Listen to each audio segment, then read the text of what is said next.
گلهای صحرایی، برنامه شماره 30.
شب از طره زلف و دامن تو بنفشه و لاله بیارد ببر من با غیر تو شکوه شب های جدایی نگفته افسانه عشق تو چون گنجی به کنجی نهفته غمم را ببین بیا نازنین شبت گل به همچون بهشتی من جان به تنم گر شد میدن سودای تو دارم بسر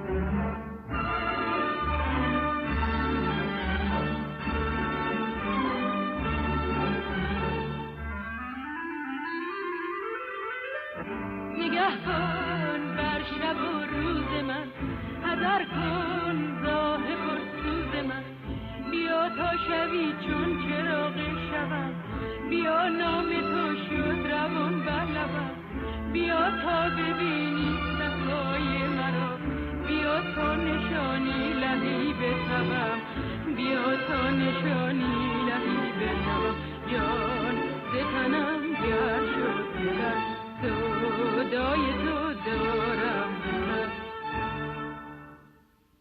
نگه کن بر شب و روز من حذر کن راه پرسوز من بیا تا شبی چون چراغ شبم بیا نام تو شد روان بر لبم بیا تا ببینی صفای مرا بیا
نگه کن بر شب و روز من، حذر کن زاه پرسوز من. بیا تا شوی چون چراغ شبم، بیا تا شوی چون چراغ شبم. بیا نام تو شد روان بر لبم، بیا تا ببینی صفای مرا، بیا تا نشانی لهیب تبم، بیا تا نشانی لهیب تبم.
گلهای صحرایی را همیشه رایحه‌ای دل‌انگیز است.